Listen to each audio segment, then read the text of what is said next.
안녕하세요. 일요일 금융시장 브리핑입니다. 지난주 금요일이죠. 그리고 토요일 우리 트럼프 대통령이 한 건을 했습니다. 틱톡의 회사 이름이 바이트댄스죠. 90일 이내에 미국에서 철수해라. 예, 이게 월요일 한국이 휴장을 하지만 어떤 영향을 미칠지 궁금합니다. 그래서 토마스 리 선생님 바로 연결합니다. 안녕하세요. 토마스 리 선생님.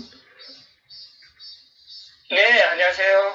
선생님, 제가 인사도 마치기 전에 지금 현재 시간이 토요일 오전 10시입니다. 지금 CNBC에서 트럼프 대통령이 또다시 한 건 하셨어요. 중국의 그 틱톡의 정식 명칭은 바이트댄스죠.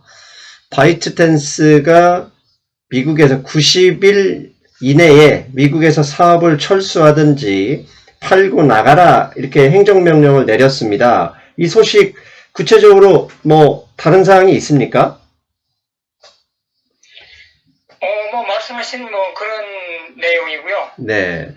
사실 이거는 이제 이 미국 시장 그 참여자들 입장에서는 이미 예견돼 왔던 거거든요.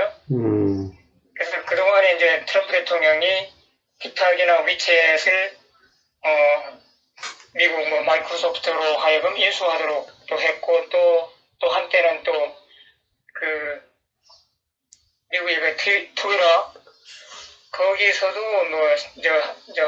이렇게 인수 제안을 또 했고 또 그 와중에 또 페이스북도 똑같은 걸 만들어 갖고 또 이렇게 영업 그 울타리를 이제 넓혔고 이런 식으로 계속 이제 미국 그 시장에서는 이런 게 그 말이 계속 돌아왔고 예견돼 왔던 거기 때문에 큰 충격은 없을 것 같고요. 근데 그 폼피오 장관이 말한 그 들어보니까 알리바바도 이런 식으로 푸시할 수 있다는 식으로 또 풍겼더라고요. 그래서 이게 이 바이트댄스의 그 미국 그 사업 부분을 미국 업체에게 90일 이내에 매각을 해라. 이제 그 행정명령 내렸는데 여기서 끝난다고 그러면은 좀 시장이 아무 반응이 없을 것 같은데 만약 이것이 시작이 돼갖고 알리바바나 다른 기업으로 이렇게 전이가 돼간다 그러면은 아마 증시가 조금 공포에 들지 않을까 지금 그런 생각이 듭니다. 예, 이게 제가 시작하자마자 여쭤본 이유가 사실 그 미국에 상장되어 있는 중국의 기술 기업들이 있습니다. 그것에 투자하는 ETF가 K웹인데 K웹은 최근 증시 상승 이런 거 상관없이 계속 한 2주 내내 하락하고 있거든요. 그리고 원래는 8월 15일이죠. 오늘 미국과 중국이 이 페이지 1과 관련해서 서로 그 회담을 하기로 했는데 일단 연기가 돼버렸어요. 이게 일종의 최근에 틱톡, 위챗, 그 다음에 지금 미국 시간으로 금요일 날 밤에 트럼프 대통령이 바이트댄스 사업 철수해라 이것과 이어져 버리면 사실 월요일은 한국 시장이 휴장을 하긴 하지만 미국은 월요일에 정식 개장을 하잖아요. 그 영향이 사실 걱정이 돼서 질문한 거거든요. 그래서 금요일 장에서 보면은 그 바이두의 그 자회사인가 하여튼 서브시디어리 그 컴퍼니 중에 이름은 좀 그 발음하기가 되게 어려운 인터넷 회사 있었어요. 네. 큐인가 하여튼 이상한 발음하기 되게 힘든 회사인데 하여튼 그 회사를 이제 미국 증권 감독위원회에서 조사를 들어갔다. 거기에 또 회계장부에 조금 하여튼 조금 의심스러운 면이 있다. 이래갖고 조사 들어가고 올해 금요일에 아마 16%인가 폭락했어요. 예. 회사가. 그리고 바이두도 한 7% 정도 급락을 했고. 그래서 이미 지금 바이두나 지금 그 인터넷 그쪽에 이제 그 세계에서 이제 프로브 해갖고 조금 지금 중국 증시가 지금 하락을 하고 있는데 지금 바이트댄스 또 더 나아가서 알리바바까지 손댄다 그러면은 상당히 조금 이미 증시가 지금 고점에 와서 뭔가 조금 나쁜 악재로 건드려주면은 푹 쓰러질 것 같은 그런 아주 위험한 상태에 지금 올라와 있잖아요. 예. 지금 조금 우리가 조금 염려해야 되지 않을까 싶습니다. 예. 알겠습니다. 자, 그리고 지난주 증시 이제 중국 이야기는 사실 월요일날 미국 시장이 어떻게 반응해야 될지, 반응하는지를 보고 이야기할 상황 같고, 자, S&P 500 인덱스가 지난주 목요일, 금요일 이틀 장중이긴 하지만 2월 고점을 2번 연속 넘어섰었습니다. 자, 뭐 다우지수도 마찬가지고 나스닥도 마찬가지고 일단 지난주 증시 상황을 좀 간단하게 요약 좀 부탁드리겠습니다. 네, 지난 화요일 날에 그 화요일 날 낮에 증시가 상당히 다우존스만 해도 뭐 250포인트 이 정도 이렇게 상당히 상승세로 쭉 갔었는데 오후 3시쯤 되고요. 다우존스, 나스닥, 뭐 S&P 3대 증시 인덱스 갑자기 급락해버렸어요. 아주 그냥 수직 폭락해버렸어요. 뭐 폭락은 아니지만 아주 프리폴, 잠시 그 남은 1시간 동안 프리폴을 했는데 나스닥 그 지수는 1.75% 빠졌죠. 그래서 갑자기 아무 뭐 뉴스를 살펴봐도 뭐 악재가 없는데 갑자기 이렇게 나스닥 1.75까지 급락을 그냥 순식간에 하면서 이제 모든 이제 투자자들이 이제 뉴스 찾기에 바빴는데 마침 그 시간에 민주당의 그 바이든 후보가 부통령 러닝메이트 이름을 공개를 했어요. 아, 그 카말라 해리스로. 예. 그래서 아마 이 카말라 해리스 이름 공개와 증시의 그 갑작스러운 프리폴 이게 좀 관련이 있을 것 같다는 의심은 들었는데 그날에는 사실 제가 캐치 못했어요. 못했는데 그 다음날 아침에 증시가 폭등을 했어요. 특히 나스닥이. 그러면서 이제 미디어의 그 제목들이 카말라 해리스의 공포를 겁을 먹었던 증시가 카말라 해리스가 공포를 안 느껴도 되는 인물이다. 이렇게 해서 증시가 상승으로 바뀌었다. 이렇게 돼서 특필돼 있더라고요. 그래서 카말라 해리스 그 부통령 후보 이분이 이제 그 캘리포니아 검찰총장 출신의 현재 민주당의 상원 의원이거든요. 예. 그래서 이분이 이제 법률가 입장에서 예전에 하여튼 뭐 법대로 하여튼 검찰에 아주 철두철미하게 교훈대로 법대로 처리해왔던 그런 강직한 분인데 그래서 이제 그 수요일날 아침에 이제 각 매체들의 그 분석 기사를 보면은 카말라 해리스가 그 지금 미국의 그 빅테크 5를 그 타겟으로 한 엔타이트러스트법이 지금 상당히 그 조사가 지금 강화되고 있잖아요. 예. 근데 이 카말라 해리스가 엔타이트러스트법을 지지했다는 거예요. 상원 의원으로서. 이제 그래서 거기에 대해서 겁을 먹고 특히 나스닥이 급락을 했었는데 하룻밤 가만히 생각하니까 엔타이트러스트법을 지지는 했지만은 그 카말라 해리스의 발언록을 뒤져보니까 빅테크 컴퍼니의 브레이크업 그 뭐죠 쪼개기 예. 이것은 반대한다. 예. 이런 이제 발언들이 이제 발견돼 갖고 그 다음날 수요일에 증시 특히 나스닥이 이제 완전히 이제 폭등을 했죠. 그래서 수목 이틀 동안 나스닥이 아주 고공행진을 한 그 배경에 카말라 해리스가 있었다. 이제 그런. 사실 민주당 예. 네. 그래서 이제 그동안에도 이제 그 월가에서 바이든 대통령이 이제 후보가 혹시 그 워런 그 뭐죠? 엘리자베스 워렌. 엘리자베스 워렌.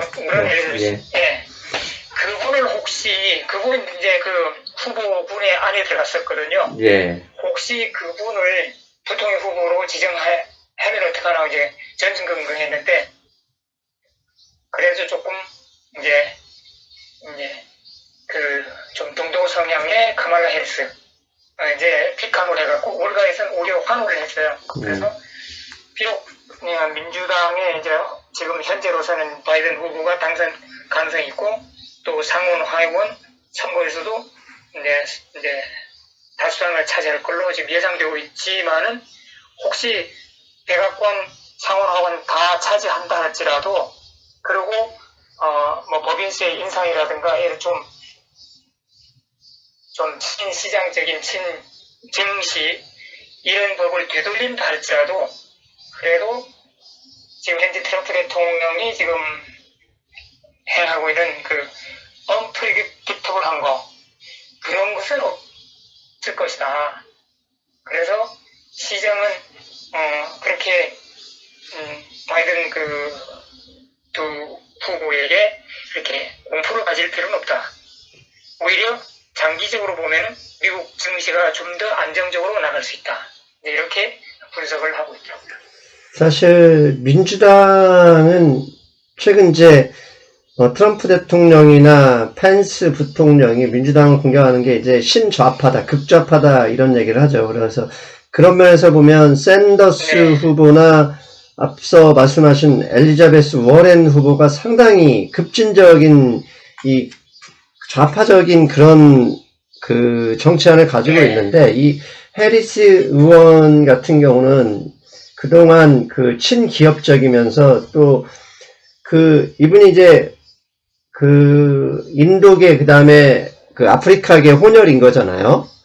이 혼혈이 사실 민주당 바이든 후보가 그 부통령 러닝메이트로 선정을 한 이유는 최근에 이제 흑인 관련 시위도 당연히 영향을 줬을 거잖아요.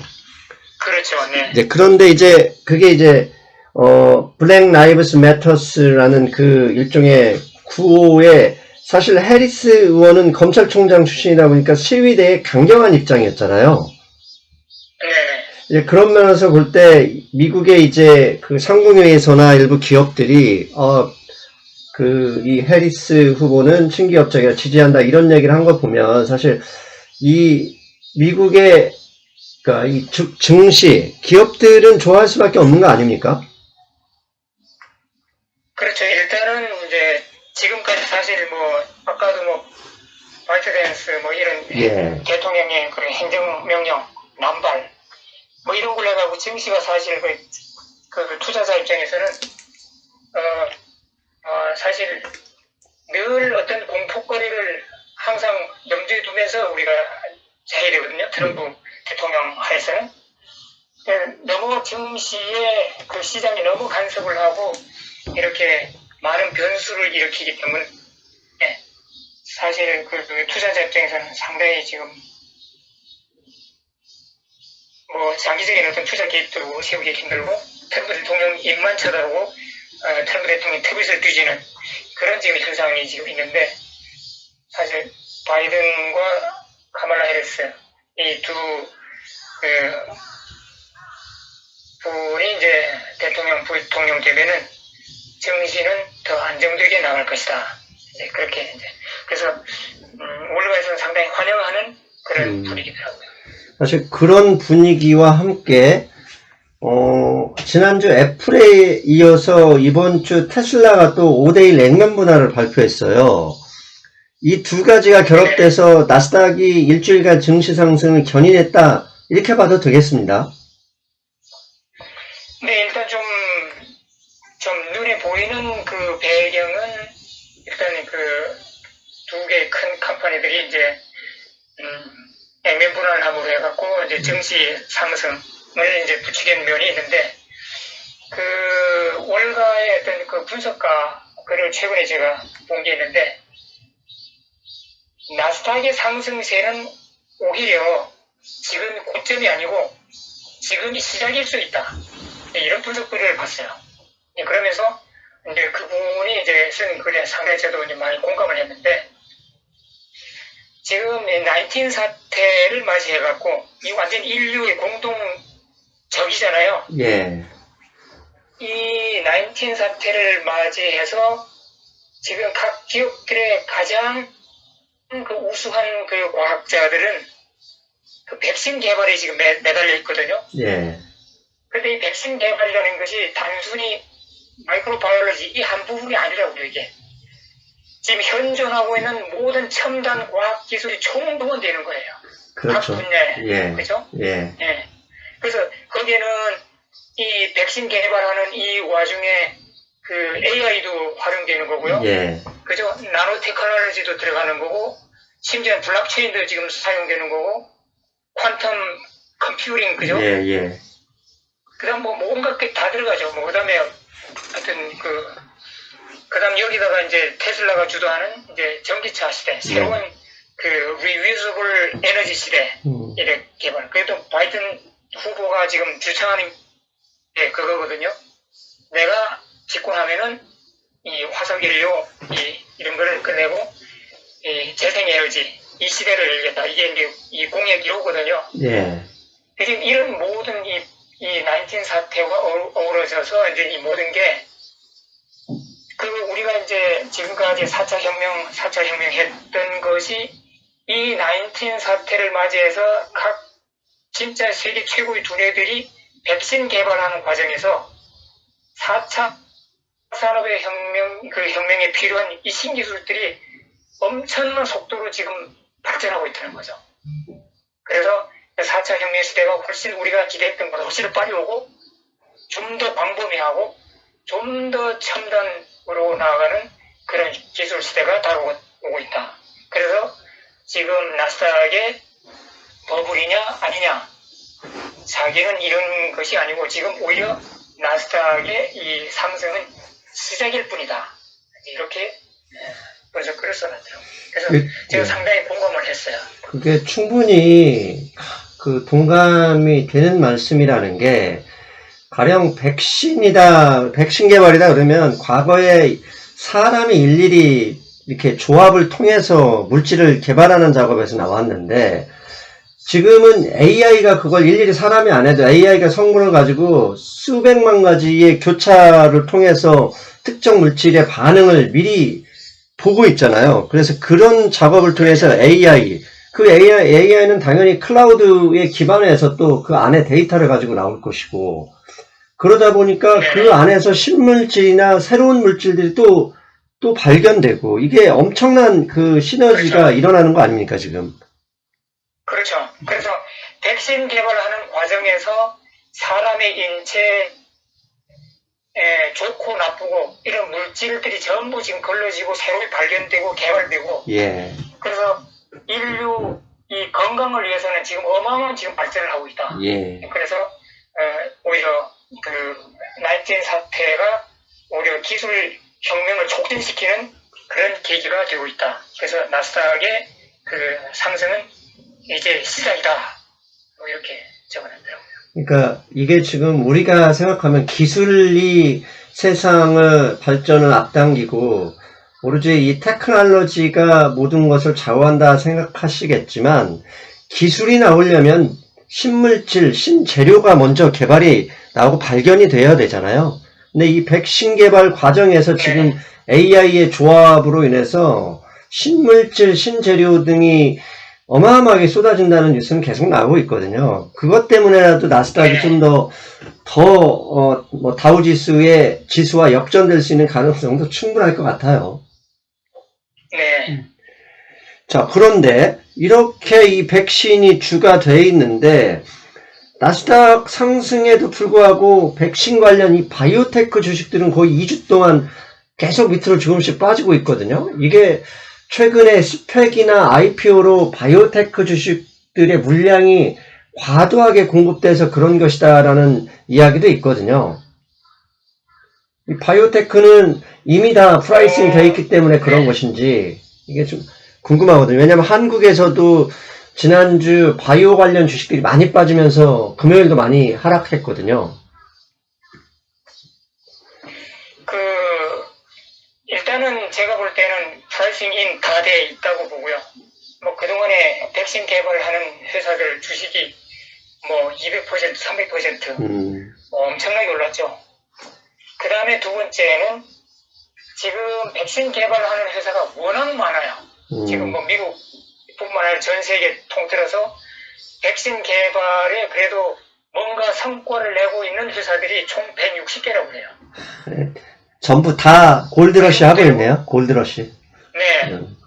그 다음에 전에도 누차 말씀드렸지만은 이 백신 자체가 공익성을 갖고 있기 때문에 이것으로 돈방석이 될 수가 없는 거죠. 그래서 지금 모더나도 그렇고 뭐 다른 회사도 그렇고 그 가격 보면 되게 그저 그 공급 가격이 되게 싸잖아요. 예. 네, 그런 식으로. 그래서 결국 이게 제약회사들의 프로핏을 갖고 오지는 않을 것 같아. 이제 그런 게 이제 계산되는 거겠죠.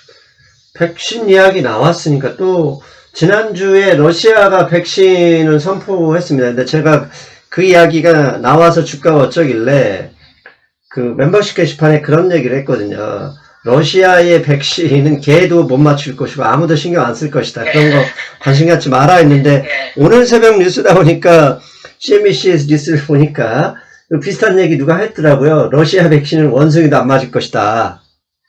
누가 그거 믿냐? 미국도 지금 뭐 러시아 백신에 대해서 관심도 없죠? 없죠. 완전히 그냥 푸틴 대통령의 정치적 쇼다. 이제 이렇게 치부해고요.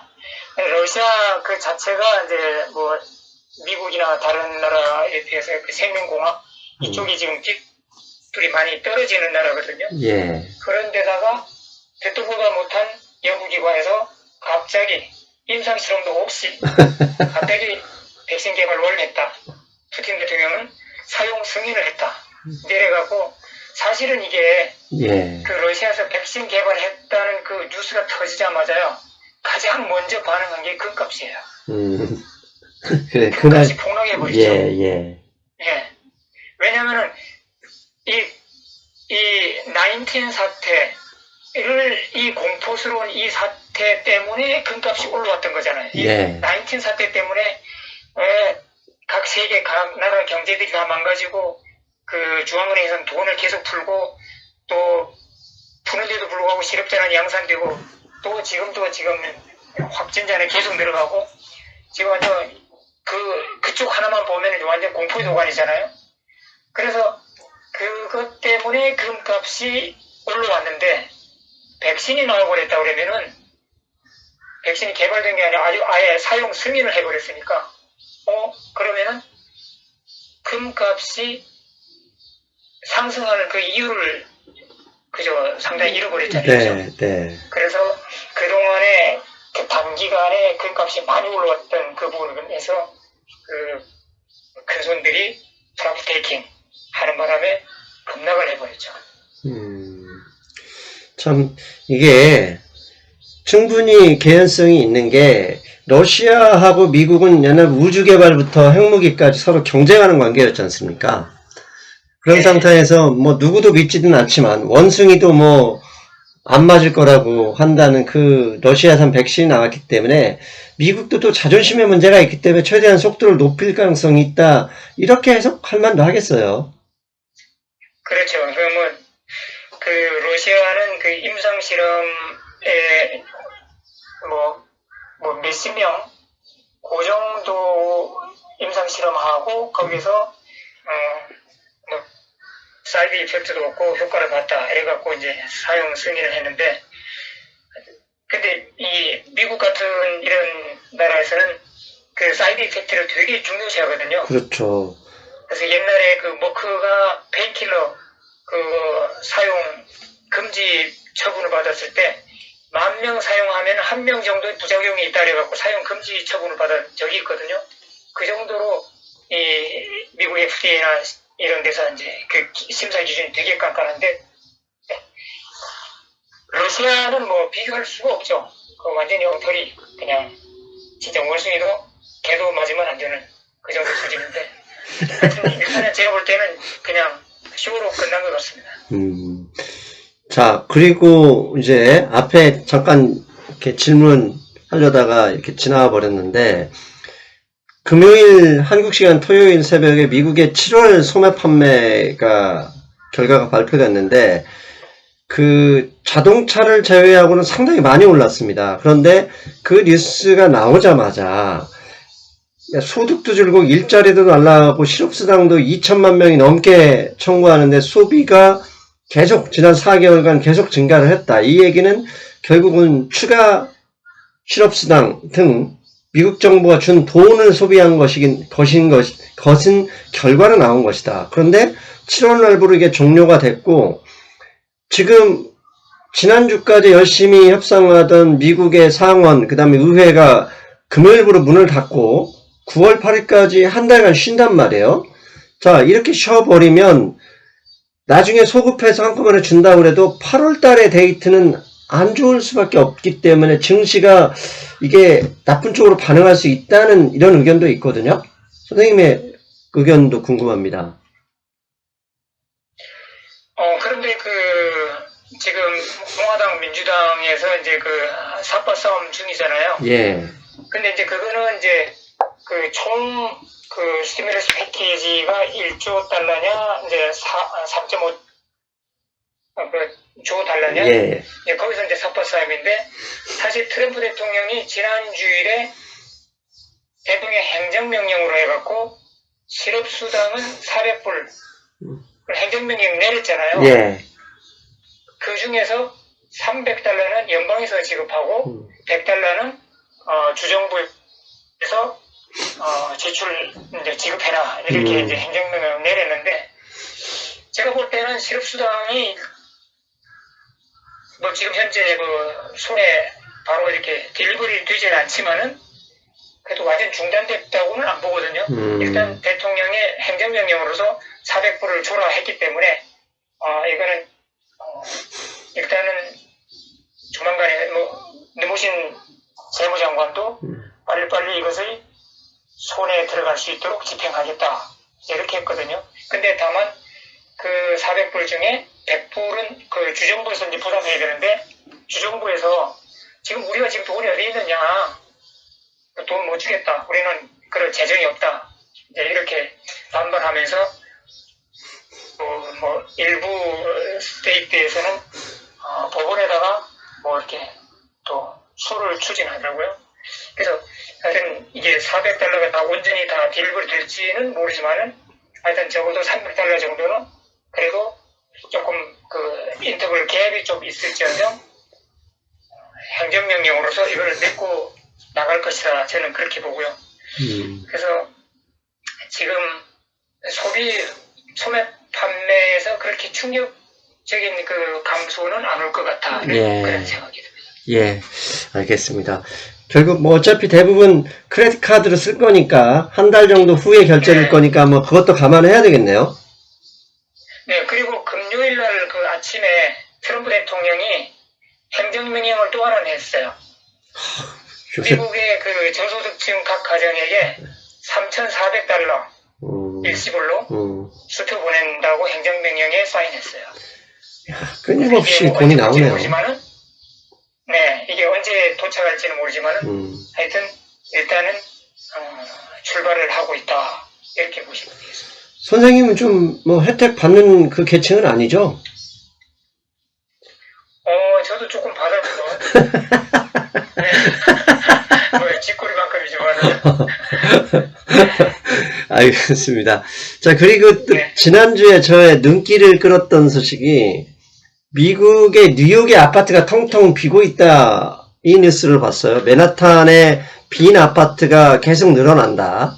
이거 무슨 얘기입니까? 그 땅값 비싼 아파트가 빌 리는 없을 것인데 무슨 이유가 있는 것 같은데요. 지금 19 사태로 인해 갖고 이 맨하탄의 세계 최고의 명성을 가졌던 부자 동네, 가장 비즈니스로 비지했던 동네, 동네는 아니지만 하여튼 이가 완전히 지금 빛깔을 잃어가고 있어요.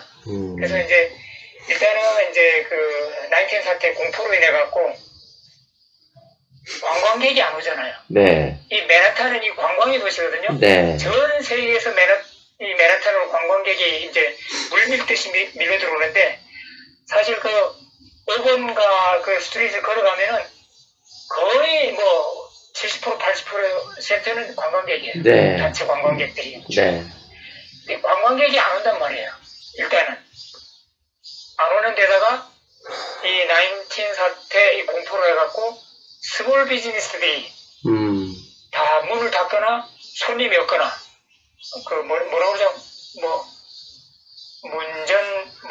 문점, 문만 열어놓고 아, 예. 개점 휴업이죠? 개점 휴업. 예, 문만 열어놓는데 이제 손님은 없고 거기다가 그 맨하탄의 그 각 기업들이 많은 직원들에게 재택근무를 시키고 있어요. 그러니까 굳이 맨하탄으로 출근 안 해도 되는 거죠. 그러니까 이런저런 해갖고 맨하탄 거리에 이걸 이제 우리가 사람을 트래픽이라고 그러거든요. 예. 사람은 트래픽이 없어요. 맨하탄에. 제가 2009년 7월인가, 예. 각 스몰 비즈니스, 빅 비즈니스 꽉 찼는데, 여기가 손님이 없는 겁니다. 예.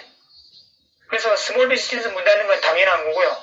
지금은 어떤 상황이냐면은, 세계에서 진짜 그 유명한 브랜드들이 있잖아요. 예. 그 브랜드들이 맨하탄에다가 매장을 등록해갖고 세계적인 브랜드 광고 효과를 지금까지 얻었는데, 네. 뭐 아예 손님이 없으니까 그 어마어마한 그 넓은 매장을 유지할 수가 없는 거예요. 비용이 너무너무 들고. 그렇다고 이게 단기간에 끝날 상황도 아니고. 그래서 지금 세계적 브랜드들의 매장들이 철수를 하고 있어요. 그래서 그 맨하탄의 그 58 스트리트, 그거 가면 이제 명품 브랜드들이 양쪽에 쫙 있었는데, 그런 브랜드들이 하나씩 전부 문 닫고 나간다는 거예요. 그래서 지금은 이제 이 커머스 자체가 이커머스로 지금 변화되고 있잖아요. 온라인으로 예. 되고 있기 때문에 이 빅 브랜드의 CEO들 머리들도 이 영업 전략도 지금 바뀌는 거예요. 그래서 굳이 맨하탄에다가 피지컬리 스토어 세워갖고 세계적 광고하던 시대는 이제 지나가고 있다. 그래서 맨하탄이 크고 비싼 데다가 자기 그 매장을 둘 필요가 없다. 이제 이런 식으로 이제 단념을 하는 거예요. 그래서 이제 그러다 보니까 맨하탄에는 이제 아파트촌이거든요. 예. 미국의 거의 주택이 한 80 내지 9%는 개인주택들인데 맨하탄만 거의 아파트들이죠. 근데 아파트로 인해 갖고 19 그 확진자가 더 많이 일어나고 공동으로 거주하니까. 그런데다가 아무튼 이런저런 해갖고 비즈니스, 스몰 비즈니스, 빅 비즈니스 다 문 닫고 다 이러니까 맨하탄에 그 부동산 가격 자체가 내려가고 렌트도 예전에는 없어서 못 들어갔거든요. 네. 지금은 그냥 렌트도 널널해요. 그러니까 이게 맨하탄의 그 상권 자체가 지금 주장하고 있는 거예요.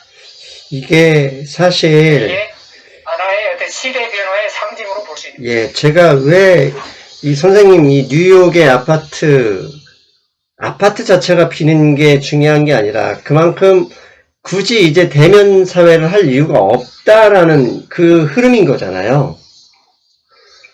네네. 제가 이와 관련해서도 얼마 전에 몇 분 만나서 한국의 강남, 목동 부동산에 대해서 다시 생각해 볼 때가 됐다라는 말씀을 드렸어요. 왜냐? 강남, 목동의 아파트는 결국 우리나라 같은 경우 학원 때문이었거든요.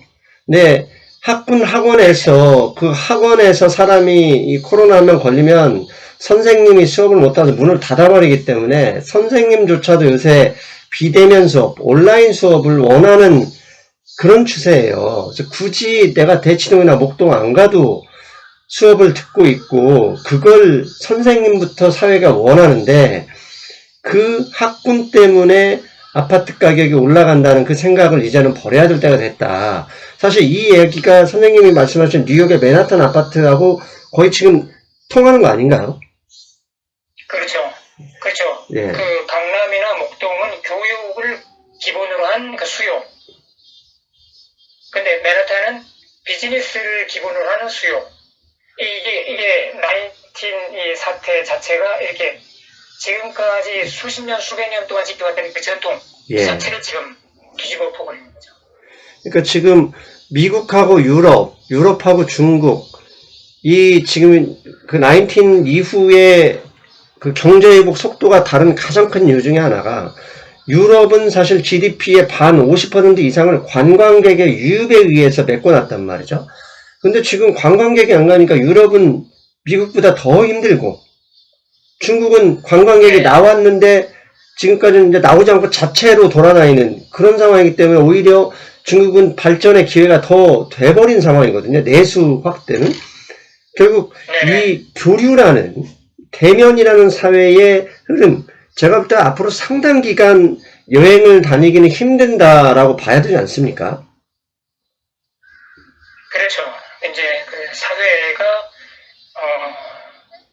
지금까지 그 우리가 전통적으로 생각했던 사고방식, 행위, 상행위 모든 게 지금 급속히 변하고 있습니다. 그래서 예.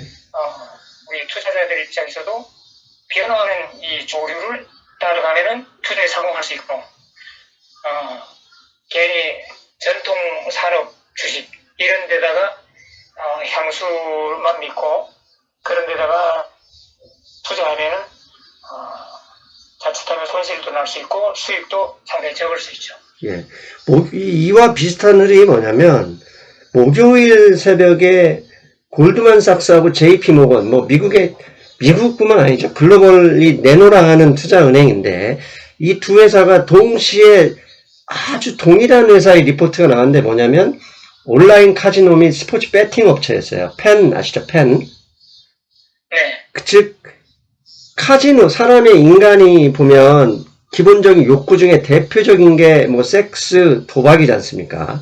이게 둘 다 공통점인 결국 도파민을 분비한다는 건데 골드만삭스하고 JP모건이 이게 딱 주목한 게 뭐냐면 이제 라스베가스에 오는 사람 자체도 적다. 왜? 그 밀폐된 공간에서 누가 죽으려고 도박하냐. 이제는 온라인 배팅 회사로 흐름이 이어진다라고 하면서 PENN 이런 온라인 카지노 이런 회사들의 증시 그러니까 목표가를 상향시켰거든 둘 다. 결국 이것도 같은 흐름 아니겠습니까? 네. 참. 그렇죠. 아까도 말씀드렸지만은 이 백신 개발하는 그 와중에서 그 첨단 과학 기술들이 진일보하면서 이제 발전을 거듭하고 있는데 마찬가지로 이 사회 이 구조나 사회 이 자체가 지금까지 그 대면 그 사회에서 비대면 사회로 옮겨가면서 산업도 그쪽으로 옮겨가고 이 투자의 물결도 그쪽으로 옮겨가고 하여튼 급속히 지금 변하고 있습니다.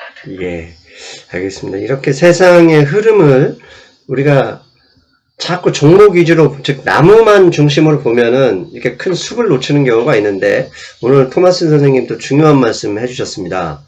자, 그리고 간만에 워런 버핏 선생님, 워런 버핏 옹께서 또 오늘 새벽에 증시에 등장하셨는데 불과 한두 달 전만 해도 은행주를 다시 산다 이랬다가 오늘은 웰스파고를 비롯한 주요 은행들 지분을 매도하고 또 금강주하고 크로거는 어떤 회사인지 모르겠는데 이 주식을 매수했다라고 얘기했거든요.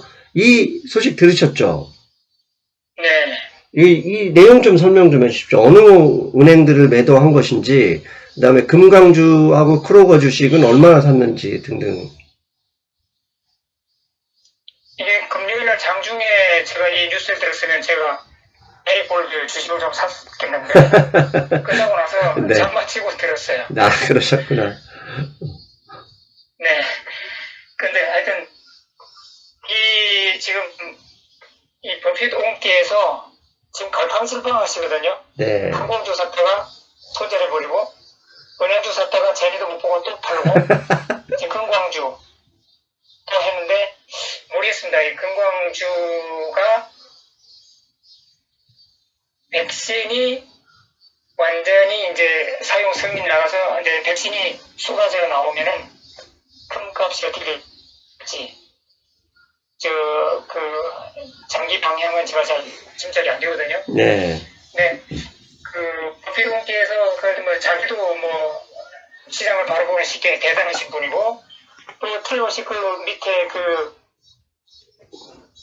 또 이렇게 참모들 또 있을 거거든요, 전문가들이.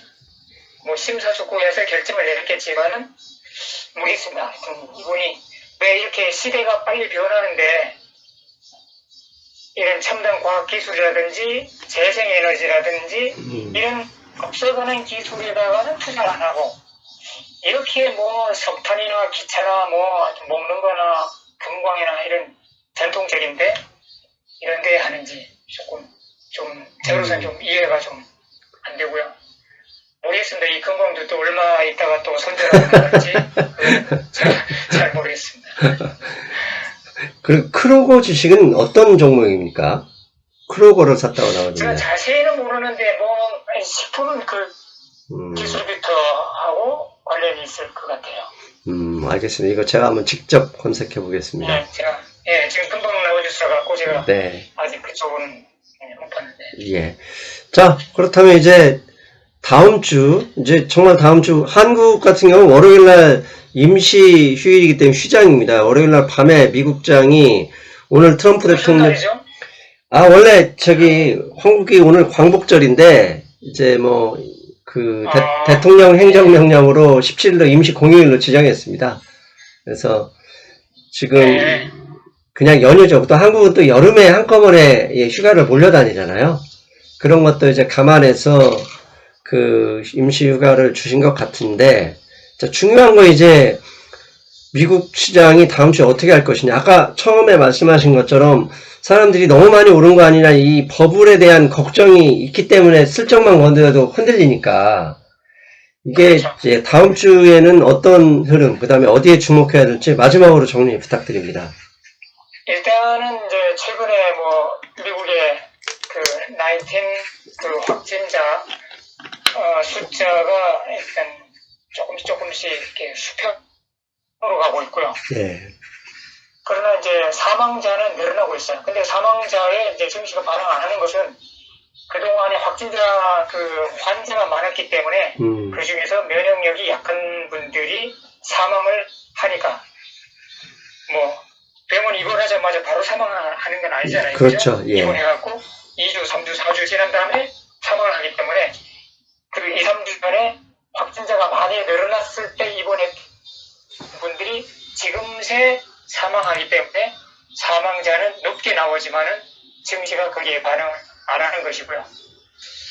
그래서 일단은 이제 확진자 수가 이제 플래테닝 이제 수평으로 오직하고 있다는 거, 그게 상당히 좋은 호재 뉴스고, 또 백신은 점점 이제 완료가 임박해 있고, 거기다가 민주당과 공화당의 삽발싸움은 하지만은 이렇게 공화당은 1조 달러, 민주당은 3.5달러잖아요. 예. 민주당에서 야 그러지 말고 중간에서 2조 달러에서 만나자 했는데 공화당은 거부했죠. 그러면 적어도 최소한 1조 달러는 확보되어 있거든요. 맞습니다. 그래서 민주당에서 그냥 공화당 안을 수락하면 그냥 1조 달러 되는 거예요. 이 상태에서 1조 달러만 풀어도 증시는 호재다. 이제 그런 호재를 바라보면서 증시가 한 발 한 발 진짜 매우 조심스럽게 지금 한 발 한 발 올라가거든요.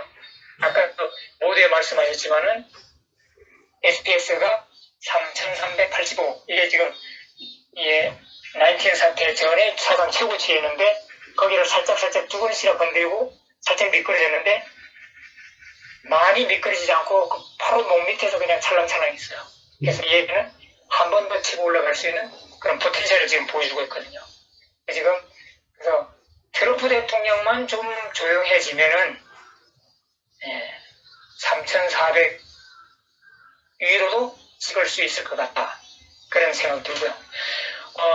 그 워런 버핏 그 영감님 아까 얘기 나왔지만은 워런 버핏 옹이 주로 자기 쓰는 그 정시 그 인디케이터가 있거든요. 예. 근데 그분은 이제 현재 주가 SPX 주가 대비 GDP를 이제 상관관계로 해서 이제 비교해서 현재 증시가 엄청 고통까지 있다. 그래서 제가 알기로는 주식 증시 나누기 GDP 해갖고 그 지수가 100 넘어가면은 고평가돼 있다. 그러면 현재 그 워런 버핏 인디케이터에 의하면 170이라고 그래요. 어마어마하게 고평가돼 있죠. 그래서 여기에 대해서 많은 유튜브에서도 이거 미국 주식 어마어마하게 고평가다. 이거는 폭락할 수순이만 남았다. 뭐 이러는데 사실 그 워런 버핏 인디케이터의 그 맹점이 뭐냐면은 우리 지난번 2분기 지표 엄청 안 좋게 나왔잖아요. 그죠? 예. 그게 지금 분모로 들어가 있다고요. 그런데 골드만삭스나 JP 모건에서 바라보면 3분기 GDP는 적어도 3% 내 4% 상승으로 지금 예상하고 있거든요. 그래서 워런 버핏 인디케이터 분모에다가 3분기 GDP를 넣었다고 그러면은 그렇게 위험한 수준은 아니다. 예, 이렇게 말씀드리고 일단은 하여튼 아슬아슬하게 지금 고공을 향해 가는데 여기서 진짜 악재가 터지면 안 돼요. 뭐 그렇게 심각한 악재가 아니라 할지라도 살짝만 뭔가 충동을 주면은 뭐 SPX로 200포인트, 300포인트 정도는 무너질 수 있는 그런 지금 위험한 지금 상황이거든요. 지금 그래서 투자하시는 분들은 한 50% 정도는 캐시 아니면은 해칭 수단을 조금 포지션을 잡고 있는 게 좋지 않을까 제가 그렇게 생각하고 있습니다. 예, 알겠습니다. 사실 이렇게 막 걱정하고 우려하는 사람들이 많을수록 비관하는 사람들이 많을수록 증시는 기대 수익률이 높죠. 네네. 네, 반대로 우려한 사람이 적을수록 기대 수익률이 낮다는 거, 그 점은 좀 염두에 두고 해야 되고, 사실 또 워런 버핏 동께서 2분기 GDP를 넣었다는 얘기, 모든 사람들이 알고 있는 것은 이미 프라이싱 되어 있는 거죠. 네네, 그렇죠. 증시는 항상 미리 6개월, 1년을 선행하기 때문에 차라리 6개월 이후에 예상 수치를 넣는 게 좋을 것 같다는 생각을 해봅니다.